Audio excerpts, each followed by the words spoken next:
Hello, Namaste. How are you all? Hope you all are Takatak. Myself Janvi Jamdar और आज हम class 6 के chapter 3 के बारे में डिस्कस करेंगे जिसका टॉपिक है fibre to fabric. We attend different type of attires in our life, okay, depending upon seasons, depending upon occupation, depending upon festivals. हम अलग अलग तरह के क्लोथिंग स्टाइल पहनना पसंद करते हैं, ठीक है. जैसे भारी ठंड हो तो हम वुलन क्लोथ्स पहनते हैं जिससे हमें गर्मी मिल सके. गर्मी के सीजन में हम लाइट कलर के लाइट क्लोथ्स पहनते हैं, कॉटन वियर पहनते हैं जिससे कि हमें गर्मी ज़्यादा ना लगे. तो बेसिकली आज का टॉपिक इन्हीं चीज़ों पर डिपेंड करता है कि हम जो क्लोथिंग पहन रहे हैं, जो हम अटायर अपने ऊपर ले रहे हैं, वो बेसिकली उसका मटेरियल आता कहाँ से, ठीक है. तो let's proceed to our topic.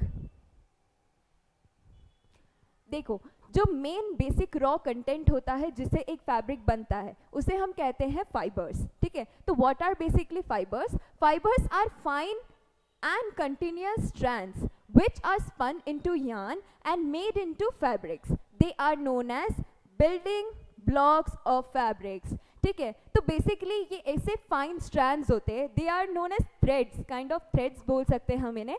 तो ये थ्रेड्स को क्या करते हैं, हम जब स्पन करते हैं तो इसको यान में कन्वर्ट करते हैं. यान मीन्स बेसिकली जो धागा हम यूज़ करते हैं, ठीक है. ये यान में कन्वर्ट होने के बाद सम प्रोसेसेस के थ्रू इसको हम फैब्रिक में कन्वर्ट करते हैं, ठीक है. तो ये क्या होते हैं, ये फाइन कंटिन्यूस स्ट्रैंड्स होते हैं विच आर स्पन इनटू यान.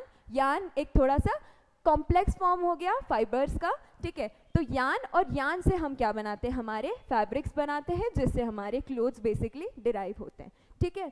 सो now what are different types of fabrics, ठीक है. फैब्रिक्स जनरली अलग अलग चीज़ों के थ्रू हमें ऑब्टेन हो सकते हैं. तो फाइबर्स का बेसिकली मटेरियल हमारे पास आता कहाँ से, ठीक है. तो fibres are broadly divided into natural and synthetic fibres, ठीक है. नेचुरल हमें पता है कि नेचर से जो चीज़ें हमें ऑब्टेन होती है उन्हें हम क्या कहते हैं, नेचुरल कंपोनेंट्स कहते हैं. तो नेचुरल में भी हमारे पास दो सब ग्रुप्स हैं, ठीक है, from plants and from animals, ठीक है. तो ये जो चीज़ें हैं इनके थ्रू हमें क्या मिलते हैं, फाइबर्स ऑब्टेन होते हैं, ठीक. अब सिंथेटिक फाइबर्स की बात करते हैं. तो अब नेचुरल जो चीज़ें हो गई जो नेचर से ऑब्टेन हो रही है, अब उन्हें हमने बोल दिया नेचुरल. अब सिंथेटिक क्या होता है, तो synthetic basically are the man made fibres which are composed by man itself, ठीक है. ये लेबोरेटरी में कंपोज किए जाते हैं विद सम पेट्रोकेमिकल्स एक्सेट्रा चीज़ें. तो उनको मिला के हम जो चीज़ें नेचर से ऑब्टेन नहीं हो रही है, हम खुद बना रहे हैं लेबोरेटरीज में केमिकल्स के थ्रू, तो उन्हें हम क्या बोलेंगे, सिंथेटिक फाइबर्स, ठीक है. Now what are natural fibers? So fibers which are obtained from plants and animals are known as natural fibers. तो जो फाइबर हमें प्लांट्स या एनिमल प्रोडक्ट से मिलते हैं, राइट, क्योंकि क्या है, प्लांट भी हमें नेचर से ही मिल रहा है और एनिमल्स भी नेचर में ही परसिस्टेंट होते हैं, ठीक है. हम खुद तो जानवरों को नहीं बना रहे या खुद तो प्लांट्स ग्रो नहीं कर रहे हैं ना. हाँ, हालांकि हम ग्रो करते हैं बट वो चीज़ कैसी है, एक नेचुरल प्रोसेस है, राइट. तो जो चीज़ें हमें नेचर से मिल रही हैं, जो फाइबर्स हमें नेचर से मिल रहे हैं, उन्हें हम क्या कहेंगे, नेचुरल फाइबर्स. जैसे कि फ्रॉम प्लांट्स के एग्जाम्पल बोल सकते हैं कॉटन एंड जूट, ठीक है. कॉटन और जूट ये मेजर कंपोनेंट्स हैं, मेजर फाइबर्स है जो हमें प्लांट से मिल रहे हैं. और एनिमल्स में हम बात कर सकते हैं सिल्क एंड वूल की, ठीक है. सिल्क भी बेसिकली किससे ऑब्टेन हो रहा है, सिल्क वर्म से, which is an organism. And wool भी हमें, वूल जो प्रोड्यूसिंग एनिमल्स होते हैं जैसे कि शीप हो गया, याक हो गया, तो इन सब चीज़ों से हमें एनिमल फाइबर्स मिलते हैं. Now let's us focus on some natural fibers. तो पहला फाइबर होता है हमारा कॉटन, ठीक है. ये बहुत प्रिवलेंट होता है, लोग कॉटन क्लोथ्स पहनना पसंद करते हैं due to its light weight, ठीक है. और इसमें काफ़ी सारी वैरायटी मिलती है. तो बेसिकली कॉटन कहाँ से आता है, ठीक. तो cotton usually grows in areas with warm climate, ठीक है. ये जानना इंपॉर्टेंट है कि कॉटन बेसिकली ग्रो कहाँ हो रहा है. तो कॉटन जहाँ ग्रो हो रहा है वहाँ का क्लाइमेट कैसा होगा, जनरली वार्म क्लाइमेट होगा. Now black soil is best suitable, ठीक है. तो ब्लैक सॉइल की जब हम बात करते हैं तो ब्लैक सॉइल इसीलिए प्रेफरेबल है क्योंकि ब्लैक सॉइल थोड़ी फर्टाइल भी होती है, प्लस जो एसेंशियल कंपोनेंट्स कॉटन को ग्रो करने में हेल्प करते हैं वो बेसिकली किस सॉइल में प्रिविलेंट होते हैं, ब्लैक सॉइल में। तो हम इसको ऐसे याद कर सकते हैं कि cotton is white in colour, तो white and black are the best combos, so हम इसे ऐसे याद कर सकते हैं कॉटन के लिए बेस्ट सूटेबल सॉइल कौन सी होती है, ब्लैक सॉइल सूटेबल होती है, ठीक है। तो ब्लैक सॉइल सूटेबल होती है, इसको इसीलिए हम कॉटन सॉइल भी कहते हैं, ठीक है, क्योंकि इसमें सबसे ज़्यादा क्या ग्रो होता है, कॉटन सबसे ज़्यादा ग्रो होता है, ठीक। Major crop cotton producing states in India are Maharashtra, Gujarat and Telangana, ठीक है। बहुत सारे स्टेट ग्रो करते हैं, पर मेजर स्टेट जिसमें लार्ज अमाउंट ऑफ प्रोडक्शन होता है कॉटन का, वो कहाँ ग्रो होता है, महाराष्ट्र, गुजरात एंड तेलंगाना। और कॉटन के यूजेस तो हम जान ही सकते हैं कि इसमें हमें डिफरेंट क्लोथिंग स्टाइल्स हम कॉटन की मशहूर है, ठीक है। तो क्लोथ्स, कॉटन विक्स यानी दिए में जो बत्ती यूज़ होती है, जनरली जो दिए में बत्ती लगाते हैं वो भी बेसिकली कॉटन की बनी होती है। तो कॉटन विक्स, बेडशीट्स एक्सेट्रा, अलग अलग चीज़ें हो सकती है कॉटन की, जैसे कि अब हम मेडिकल में यूज़ करते हैं, ठीक है। मेडिकल में जनरली क्या होता है, एंटीसेप्टिक लगाने के बाद में हम क्या करते हैं, उसको कॉटन से प्रेस करते हैं, ठीक है, कॉटन का वहाँ यूज़ होता है। फिर जब हम पट्टी लगाते हैं, ठीक है, जब हम उसको एड करते हैं, फर्स्ट एड में जो रहता है, तो फर्स्ट एड किट में बेसिकली कॉटन रखा ही जाता है, ठीक है। तो काफ़ी सारे यूजेस है कॉटन के। तो बेसिकली अब कॉटन हमें मिल कहाँ से रहा है, ठीक है। तो cotton fibres are obtain from the fruit of cotton plant which are known as cotton balls. तो there are various parts of plants, right, parts of plants तो बहुत सारे हैं, पर ये कौन सा पार्ट है, it is the fruit part of plant, right. ये चीज़ें याद रखनी है हमें कि ये कौन सा पार्ट है प्लांट का, ये फ्रूट पार्ट है प्लांट का, ठीक है। तो कॉटन फ्रूट होता है और उसमें से क्या एक्सट्रैक्ट होता है, कॉटन। तो इन कॉटन फ्रूट्स को हम क्या कहते हैं, कॉटन बोल्स कहते हैं, ठीक है। These cotton bolls have seeds in it, ठीक है। अब कॉटन फ्रूट जो रहेगा इसके अंदर क्या होते हैं, कॉटन बोल्स होती है, कॉटन बोल्स में क्या होते हैं, उसके सीड्स होते हैं, ठीक। द बोल्स बर्स्ट ओपन, ये पहले एक क्लोज्ड फ्रूट होता है, ये यहाँ पर हम देख सकते हैं कि क्या होता है, ये क्लोज्ड फ्रूट होता है, और क्या होता है, ये थोड़े टाइम बाद बर्स्ट ओपन हो जाता है। जब ये फ्रूट मैच्योर हो जाता है तो क्या होता है, ये बर्स्ट ओपन हो जाता है, ठीक है। फिर cotton bolls are usually picked up by hand. तो क्या करेंगे, हमें कॉटन एक्सट्रैक्ट करने के लिए पहले इन फ्रूट्स को प्लग करना पड़ेगा, तो इसको बाय मैनुअली हम क्या करते हैं, बाय हैंड इसको प्लग करते हैं, ठीक है। The seeds of cotton bolls are separated from the fibers by the process called ginning. ये काफ़ी इंपॉर्टेंट प्रोसेस है। हम क्या करते हैं, देखो पहला हमें अगर फाइबर्स एक्सट्रैक्ट करना है तो उसके अंदर के जो अनवांटेड चीज़ें हैं हमें उसको क्या करना पड़ेगा, सेपरेट आउट करना पड़ेगा। तो यहाँ पर क्या होता है, ये सीड्स को कॉटन बोल्स में से क्या करते हैं, सेपरेट करते हैं, और इस सेपरेशन की प्रोसेस को क्या कहते हैं, हम जिनिंग कहते हैं, ठीक है। तो ये क्या होता है, इसमें सीड्स को क्या करते हैं, कोम्बिंग के थ्रू सेपरेट करते हैं कॉटन फाइबर से, ठीक है। ये चीज़ मैनुअली भी हो सकती है, कोई इंसान कूम जैसा स्ट्रक्चर लेके उसको पुल आउट कर सकता है, या फिर अब आजकल क्या होता है, प्रोडक्शन बढ़ रहा है, ठीक है, कॉटन की नीड बढ़ रही है तो प्रोडक्शन क्या हो रहा है, बढ़ रहा है। तो छोटी सी चीज़ प्रोड्यूस कर पाएंगे हम अगर ये चीज़ मैनुअली करें, क्योंकि मैनुअल लेबर लिमिटेड होता है, तो हमें क्या करना पड़ता है, बहुत मेहनत लगती है और कम टाइम में ज़्यादा काम नहीं हो पाता है, ठीक है। तो हम आजकल क्या कर रहे हैं, टेक्नोलॉजी के थ्रू, मशीन्स के थ्रू जिनिंग की प्रोसेस करते हैं ताकि वो चीज़ फास्ट हो सके और कम से कम टाइम में हमें ज़्यादा से ज़्यादा प्रोडक्ट मिल सके, ठीक है। तो earlier this process was manual, but now for higher production automated machines are used, ठीक है। ये बात क्लियर हो गई।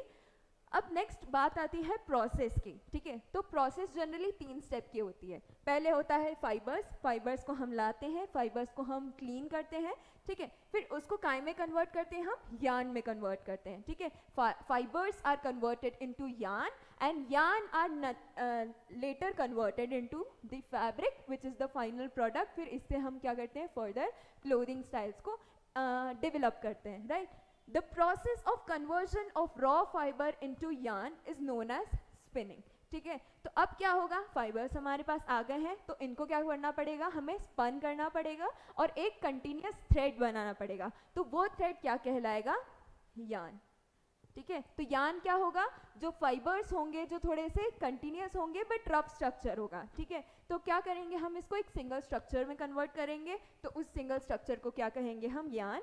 And here the fibres are twisted together to make a yarn. मतलब क्या होगा, फाइबर्स थोड़े कैसे होंगे, बुशी नेचर के होंगे, तो इसको क्या करेंगे हम, टुगेदर ट्विस्ट करेंगे, तो ये ट्विस्टिंग की प्रोसेस होगी और ये ट्विस्ट करने के बाद हमें क्या मिलेगा, हमारा फाइनल प्रोडक्ट जो कि हमें चाहिए यार्न, ठीक है। And devices use to make yarn, तो यार्न में कन्वर्ट करने के लिए जो डिवाइसेस यूज होते हैं, तो पहले यूज होता था तकली, तकली is a tool which converts fibres into yarn, या फिर चरखा, ठीक है। चरखा तो काफ़ी सुना है, काफ़ी देखा है। एक फेमस फ्रीडम फाइटर है are father of nation Mahatma Gandhi, तो महात्मा गांधी से ही हमें चरखे का इंट्रोडक्शन मिलता है, ठीक है, चरखा। एंड लेटर ऑन आजकल क्या यूज़ होता है, for more production spinning machines use होती है। तो ये मशीन्स क्या करती है, वही सेम चीज़ करती है, लार्ज अमाउंट में करती है और जनरेटेड होती है, इलेक्ट्रिसिटी जनरेटेड होती है, तो ये क्या होता है, जल्दी से जल्दी काम कर देती है, ठीक है। Now let's move on to making fabric from yarn, ठीक है। अब हमने क्या प्रोसेस देखी थी, फाइबर्स को हमने यार्न में कन्वर्ट किया था, अब हम देखते हैं यार्न को हम फैब्रिक में कैसे कन्वर्ट करेंगे। So there are broadly two processes to convert yarn into a fabric, ठीक है। हमारे पास पहली प्रोसेस आती है निटिंग, ठीक है। निटिंग क्या होती है basically, so in this process a single yarn is used to make a fabric, इसमें कीवर्ड है सिंगल यार्न, ठीक है। इसमें क्या यूज होता है, हमारा सिंगल यार्न यूज होता है और ये सिंगल यार्न क्या करेगा, हमारा फैब्रिक बनाएगा, ठीक है। Use to make a fabric, it can be done manually और with the help of knitting needles और बाय निटिंग मशीन्स, ठीक है। तो क्या होता है, इसमें सिंगल यार्न यूज होता है पूरे फैब्रिक को बनाने के लिए, ठीक है, एक सिंगल यार्न।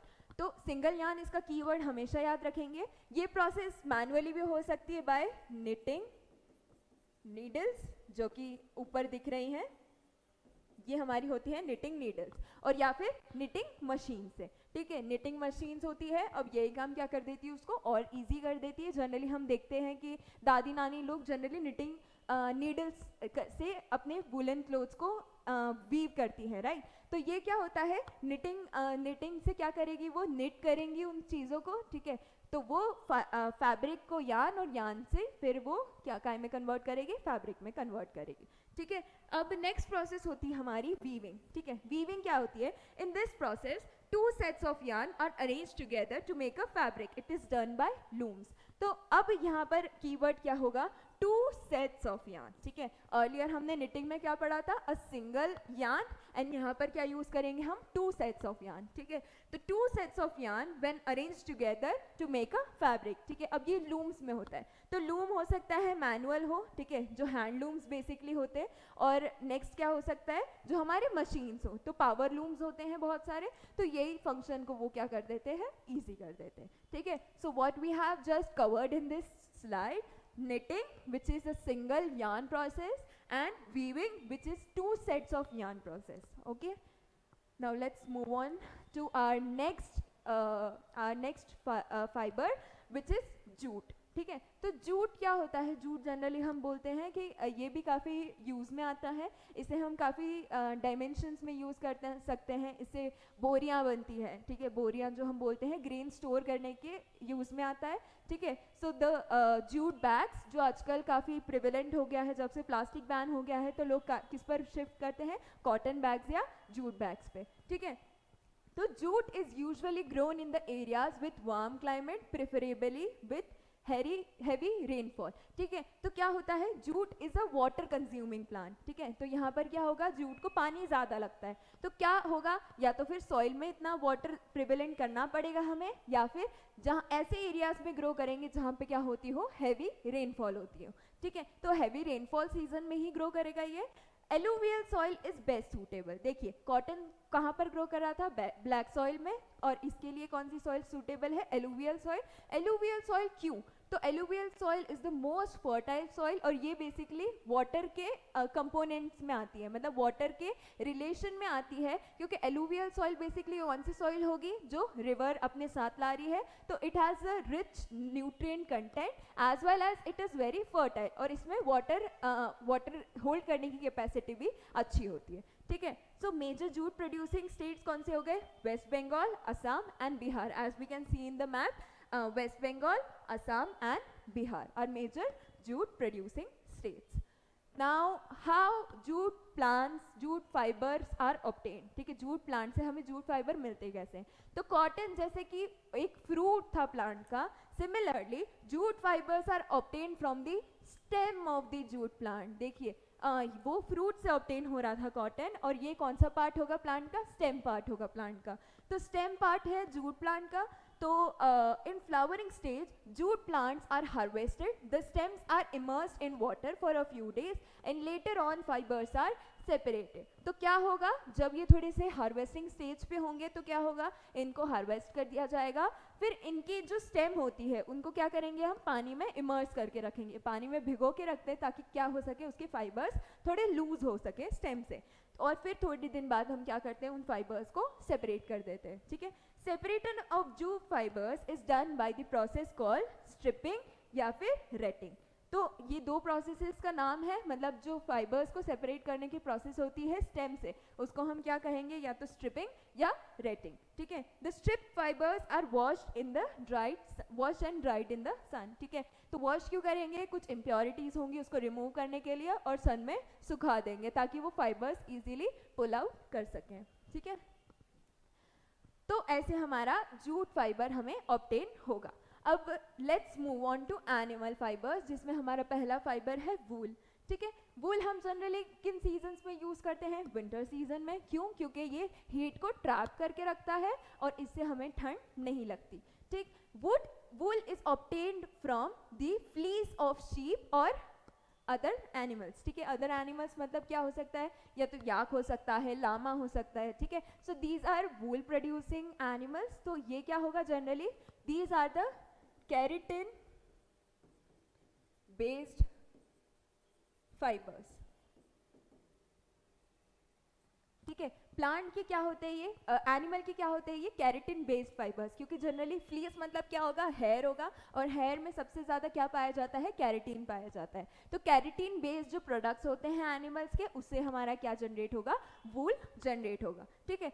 तो वूल ऑब्टेन करने की प्रोसेस क्या होती है, तो पहली होगी शेयरिंग, हमारी फर्स्ट प्रोसेस होगी शेयरिंग, यानी हम क्या करेंगे, हेयर्स को रिमूव करेंगे, फ्लीस को क्या करेंगे, हम रिमूव करेंगे। सेकेंड प्रोसेस है हमारी स्काउरिंग। तो स्काउरिंग में क्या होगा, बेसिकली हम उस फाइबर जो हमें मिला है, वूल मिला है, उसको क्या करेंगे, हम रॉ वूल को वॉश करेंगे। वॉश क्यों करते हैं, हो सकता है उसमें कई सारे कीड़े हो, कई सारे जर्म्स हो, या फिर बहुत सारी डर्ट हो, धूल हो, तो हम क्या करते हैं वॉशिंग के थ्रू उसको क्लीन करते हैं, ठीक है। Now third process is grading. Grading क्या होता है बेसिकली, अब हो सकता है कि कुछ वूल क्या हो, अच्छा हो, पर कुछ वूल क्या हो, थोड़ा खराब क्वालिटी का हो। तो बेसिकली क्या करते हैं, हम वूल को सेपरेट करते हैं। अब देखिए वूल जब निकालते हैं उसकी प्रोसेस क्या होती है, वूल सिर्फ नॉर्मली पूरा वूल नहीं निकाला जाता, उसके साथ थोड़ी अब स्किन की लेयर भी निकाली जाती है, ठीक है। तो वो स्किन की लेयर बेसिकली जानवर को हार्म नहीं करेगी, वो इसके प्रोटेक्शन के लिए होती है। अब क्या होता है, जब हम वूल एक्सट्रैक्ट करते हैं, वूल सेपरेट करते हैं, रिमूव करते हैं एनिमल स्किन से, तो ये जनरली कौन से सीजन में होगा, अब ठंड में तो करेंगे नहीं, ठंड में जानवरों को भी ठंड लगेगी, तो हम क्या करते हैं, ये जो रिमूवल ऑफ फ्लीस होता है ये जनरली समर सीजन में होता है, ताकि क्या हो सके, जानवरों को भी गर्मी ना लगे। तो क्या होगा यहाँ पर, थर्ड प्रोसेस हमारी ग्रेडिंग होगी, जो डैमेज वूल होगा उसको हम क्या करेंगे, सेपरेट कर देंगे, ठीक है। Now fourth process is carding. Carding में क्या होगा, अब कार्डिंग में अब ये सब क्या होगा, थोड़े उलझे उलझे से वूल होंगे, तो वूल को क्या करेंगे, हम थोड़ा सा रोलर्स के थ्रू पास ऑन करेंगे, रोलर्स के थ्रू पास ऑन करेंगे, तो उससे क्या होगा, एक यूनिफाइड स्ट्रक्चर हमें मिलेगा, और लास्ट में हमारी क्या मेथड होगी, हम उसको स्पिनिंग करेंगे, फिर वो यार्न में कन्वर्ट करेंगे, फिर यार्न से फैब्रिक में कन्वर्ट करेंगे, दैट होल प्रोसेस रिपीट्स, ठीक है। तो ऐसे हमें क्या मिलेगा, हमारा वूल मिलेगा, ठीक है। Now next animal product, animal fibre is silk, ठीक है। तो सिल्क बेसिकली हमें किससे मिलता है, ये सिल्क वर्म से मिलता है। तो सिल्क वर्म से हमें क्या मिल रहा है, सिल्क मिल रहा है, ठीक है। Rearing of silk worm to obtain silk is known as sericulture. ये काफ़ी इंपॉर्टेंट टर्म है, यानी हम क्या कर रहे हैं, बेसिकली सिल्क वर्म का कल्चर कर रहे हैं, ठीक है। सिल्क वर्म को कल्टीवेशन करते हैं, उनको प्रॉपर खाना देते हैं, ठीक है। जैसे कि उनको वो किस पे फीड करते हैं, जनरली मलबरी लीव्स, ये उनका फेवरेट खाना होता है। ठीक है। तो हम क्या करते हैं, जब हम सेरिकल्चर परफॉर्म करते हैं तो इनको एक व्हील पे रखा जाता है, इनको प्रॉपर मलबेरी लीव्स दी जाती है, इनको खाना दिया जाता है, सनलाइट दी जाती है, तो प्रॉपर क्या होता है, एक सिल्क वर्म की एक साइकिल होती है। ठीक है, क्या होगा, एग्स होंगे, जनरली एग्स क्या करेंगे, हैच करेंगे, उसमें से क्या निकलेंगे, लार्वे। ठीक है, लार्वा या लार्वे जो हम वर्ड्स यूज करते हैं, ये क्या होगा, जनरली कैटरपिलर जैसे ही फॉर्म में होगा। ठीक है, फिर नेक्स्ट क्या बनेगा, इसकी एक स्टेज आएगी जब ये क्या बनेगा, कुकून बनेगा। कुकून बनता है ये, इस स्टेज को क्या बोलेंगे हम, प्यूपा स्टेज। ठीक है, तो हैच होगा एग, उसमें से क्या निकलेगा, लार्वा निकलेगा, लार्वा के बाद प्यूपा, और ये होती एडल्ट सिल्कवर्म। ठीक है, ये वापस से क्या बनेंगे, एग। ठीक है, तो ये क्या ले करेंगे, एग ले करेंगे, और ये साइकिल क्या होती जाएगी, कंटिन्यू होती जाएगी। बट हमें जब सिल्क चाहिए होता है तो सिल्क का एक्सट्रैक्शन हम कौन सी स्टेज पे ही कर लेते हैं, प्यूपा स्टेज पे कर देते हैं। जब ये कुकून बन जाता है, और कुकून बन के कौन सी स्टेज में है, ये प्यूपा स्टेज में है, तो हम क्या करते हैं, जनरली हम जो हमें कुकून मिलता है, हम कुकून सारे कलेक्ट कर लेते हैं, उसको बॉईल करते हैं। बॉईल क्यों करते हैं, बेसिकली देखो, बॉईल इसलिए करते हैं ताकि उसमें से हम जो इंसेक्ट है उसको क्या कर सके, हम सेपरेट आउट कर सके, इंसेक्ट डेड हो जाता है इसमें।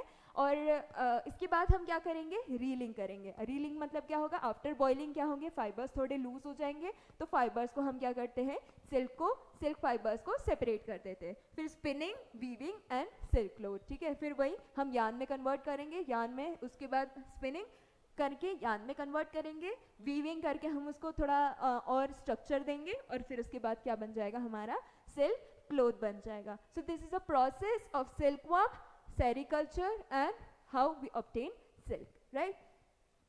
Now what are synthetic fibres, तो नेचुरल तो हो गए, अब मैन मेड कुछ ऐसे फाइबर्स होते हैं जो लेबोरेटरीज में पेट्रोकेमिकल्स के थ्रू हम क्रिएट करते हैं, हम खुद बनाते हैं, तो वो फाइबर्स कैसे कहलाएंगे, synthetic fibres. Fibers which are made by humans from various chemicals are known as synthetic fibers. इसके कुछ examples हैं, जैसे कि होते हैं रेयन, नाइलॉन एंड पॉलीईस्टर। ये नाम याद रखेंगे हम कि सिंथेटिक फाइबर्स होते हैं मैन मेड फाइबर्स, और इसके कुछ एग्जांपल्स क्या है, rayon, nylon and polyester. Now history of clothing, देखो शुरुआत से ही लोग एंशिएंट टाइम से ही ऐसे जो क्लोथ्स हम आजकल मॉडर्न ज़माने में पहनते वैसे ही नहीं पहनते थे। क्लोथिंग स्टाइल का भी इवोल्यूशन हुआ है, लाइक ह्यूमंस इवॉल्व, ह्यूमन की क्लोथिंग भी क्या हुई है, इवॉल्व हुई है। ठीक है, एंशिएंट टाइम में कुछ और पहनते थे, मिडाइवल टाइम में कुछ और पहनते थे, मॉडर्न टाइम में, और फिर अब क्या हो गया है, एकदम अल्ट्रा लेजेंड बोल सकते हैं हम कि अब तो क्लोथिंग स्टाइल ऐसी ऐसी हो गई है कि क्या ही बताएं। ठीक है, तो क्लोथिंग स्टाइल क्या हुई है, प्री हिस्टोरिक टाइम से लेके प्रेजेंट टाइम तक काफ़ी ज़्यादा इवॉल्व हुई है। तो बेसिक हुआ क्या है, in prehistoric or ancient era people used bark of or the leaves of trees, clothes were even made of animal skin। ठीक है, एंशियंट टाइम में क्या होता था, यहाँ पे कुछ स्टिचिंग जैसी प्रोसेस तो होती नहीं थी, और यहाँ पर लोगों को पता ही नहीं था कि कपड़ा वपड़ा कुछ होता भी है, तो इन्होंने क्या किया, अपनी स्किन हाइड करने के लिए किन चीज़ों का यूज़ किया, ऑब्वियसली जो नेचर में उन्हें मिल रही थी, तो पहले उन्होंने लीव्स और बार्क से क्या बनाया, अपना क्लोथ बनाया, और फिर उसका मतलब उसको क्लोथ जैसा पहनने लग गए। और फिर उसके बाद क्या हुआ, थोड़ा थोड़ा जब उनका और थोड़ा इवोल्यूशन हुआ तो उन्होंने क्या यूज़ करना स्टार्ट किया, एनिमल स्किन को यूज़ करना स्टार्ट किया, तो एनिमल स्किन से उनके क्या बनने लगे, क्लोथ्स बनने लगे। ठीक है, now later moving to medieval era, तो मिडाइवल एरा में क्या था, अब यहाँ पर एग्रीकल्चरल कम्युनिटीज़ बनने लग गई थी, लोग सेटल होने लग गए थे। पहले तो जो प्री हिस्टोरिक टाइम था यहाँ पे क्या होता था, जनरली हंटिंग गैदरिंग होती थी। ठीक है, तो यहाँ पर इतना सेटलमेंट नहीं था, जो एकदम सीवियर सेटलमेंट जिसको बोलते हैं हम, सेटल्ड जो रहता था। ठीक है, तो यहाँ पे कैसा था, लोग अब धीरे धीरे कम्युनिटी में बसने लग गए थे, धीरे धीरे वो क्या होने लग गए थे, एग्रीकल्चरल कम्युनिटी बनाने लग गए थे। तो यहाँ पे क्या होने लग गए, उन्होंने ट्विग्स को वीव करना स्टार्ट कर दिया, weaves twigs and grass into mats and baskets. तो उन्होंने क्या यूज़ करना लगा, अब अदर प्रोडक्ट्स बनाने लग गए वो, उन्होंने पर कौन सी प्रोसेस सीख ली, वीविंग की प्रोसेस सीख ली थी। तो अब क्या होने लग गया, और थोड़ी टाइम बाद लोगों ने क्या, अनस्टिच क्लोथ्स पहनना स्टार्ट कर दिए। ठीक है, अनस्टिच क्लोथ्स जो हम आज की तारीख में भी पहनते हैं, जैसे कि साड़ी हो, धोती हो, तो ये सारी चीज़ें क्या होती है, अनस्टिच्ड होती हैं, क्योंकि यहाँ पर तब क्या हुई थी, नीडल्स और सीविंग मशीन्स ये सब नहीं इन्वेंट हुई थी। ठीक है, इंडियंस ने क्या प्रेफर किया था, कॉटन, कॉटन क्लोथ्स पहनना प्रेफर किया था, पर जो इजिप्शियन लोग थे, ठीक है, वो तो कॉटन के साथ साथ क्या पहनते थे, फ्लैक्स। फ्लैक्स भी एक नेचुरल फाइबर है, तो फ्लैक्स और कॉटन दोनों के ही वो क्लोथ पहनते थे। बेसिकली उन्होंने क्या डिराइव करना स्टार्ट किया था, नेचुरल फाइबर्स को डिराइव करना स्टार्ट कर दिया था, ठीक है। अब धीरे धीरे क्या हुआ, इन्वेंशन हुआ सीविंग नीडल्स और सीविंग मशीन्स का, ठीक है। तो हमारी क्लोथिंग स्टाइल धीरे धीरे डेवलप होने लग गई और हम आज तक आ गए कि प्रेजेंट टाइम में हमारी जो क्लोथिंग है अब वो कैसी हो गई है, मॉडर्नाइज्ड हो गई है, ठीक है। तो क्लोथिंग क्या हुआ, प्री हिस्टोरिक टाइम में पत्ते, फिर उसके बाद में क्या हुआ, एनिमल स्किन होने लग गई, फिर धीरे धीरे क्या मूव ऑन हुए अनस्टिच क्लोथ्स पे, और फिर क्या हुआ, after the invention of sewing needles and sewing machines हमारी क्लोथिंग स्टाइल कैसी हो गई, which we are wearing now, which we are adapting now, और जो हम आजकल पहनते हैं, ठीक है। तो हमारा फैशन सेंस कितना भी कैसा भी इवॉल्व हुआ हो, but main thing is like what are the raw materials used to make a fabric, ठीक है। तो fibres, yarn and fabric, this is the whole process। और हमने देखा कि हमने किससे क्लोथ्स बनाए थे, कॉटन से बनाए थे, ठीक है, which is a animal product, jute से बनाए थे which is also a plant product, ठीक है। और हमने कौन सा देखा था, वूल देखा था which is animal product, and silk देखा था हमने, silk is also an animal product. तो this like this we have just ended to our chapter fiber to fabric. Hope you understand. Like and subscribe to our channel. Until next time, goodbye.